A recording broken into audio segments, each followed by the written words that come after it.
Hello student, welcome CBSE physics. तो compartment यानी supplementary exam का ये प्रॉब्लम अच्छी लगी मुझे। बीच में कई प्रॉब्लम छुड़वा के ये प्रॉब्लम करवा रहा हूँ। बाकी पेपर की पीडीएफ सॉल्व करके भी आपको देंगे एक दो दिन में। यहाँ पर दो लेंसेज, एक प्लेनो कन्वेक्स है। इस प्रॉब्लम को आप थोड़ा सेपरेट करके देख लेते हैं। एक तो है प्लेनो कन्वेक्स और दूसरा है बाई कॉनकेव। दोनों का रेडियस ऑफ कर्वेचर तो सेम है, परंतु इसका रिफ्रैक्टिव इंडेक्स μ1 है और इसका μ2 है।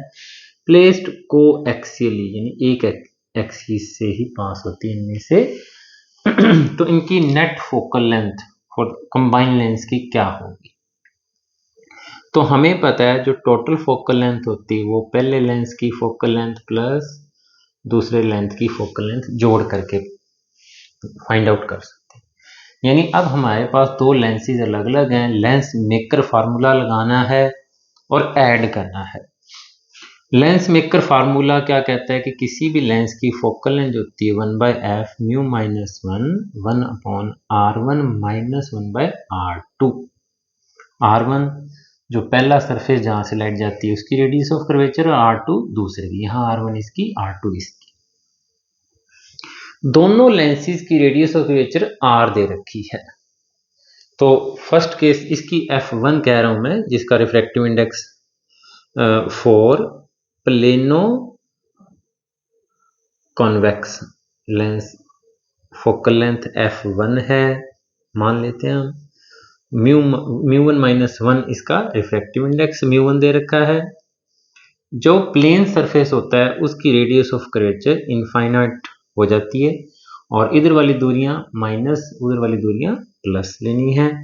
अब इस कर्व्ड सरफेस की रेडियस इस तरफ है, तो इधर वाली जो डिस्टेंसेस हम माइनस में लेते हैं, माइनस माइनस प्लस हो जाएगा 1/r हो जाएगा। तो ये थोड़ा सिंपली μ1 माइनस 1 इंटू अपॉन में r ही रहेगा। सेकेंड केस में 1/f2 focal length refractive index μ2 minus 1 और इस बार दोनों कर्व्ड सरफेस हैं, दोनों की रेडियस ऑफ कर्वेचर r है।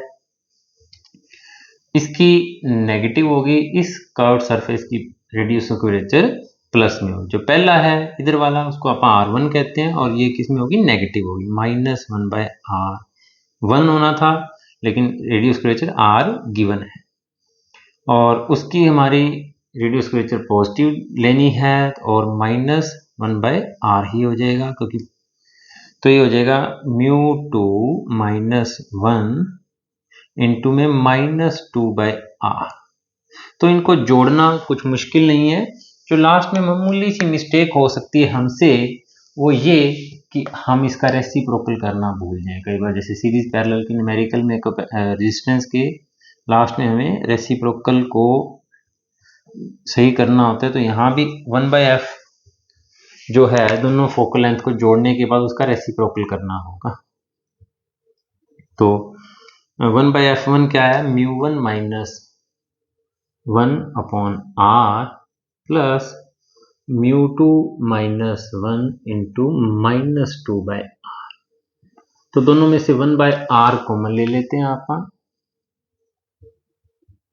इधर तो रह गया μ1 माइनस 1, इधर ये माइनस 2 जब मल्टीप्लाई होगा तो ये माइनस के 1 को प्लस 1 बना देगा, लेकिन 2 है तो यहाँ प्लस 2 आएगा और 2 μ2 माइनस 2 μ2, कुछ नहीं रह गया, एक लाइन का न्यूमेरिकल रह गया ये हमारा μ1 माइनस 2 μ2 प्लस 1। लास्ट में मुझे इसका रेसिप्रोकल करना है, f is equal to r upon μ1 minus 2 μ2 plus 1। तो बच्चों कहीं वैसे किसी बुक में तो है नहीं ये प्रॉब्लम, फिर भी एक बार कैलकुलेशन करके कहीं से रीचेक हो जाए तो अच्छा है। थैंक यू बच्चों, चैनल सब्सक्राइब कर लें, ऐसी अच्छी प्रॉब्लम हम करते हैं।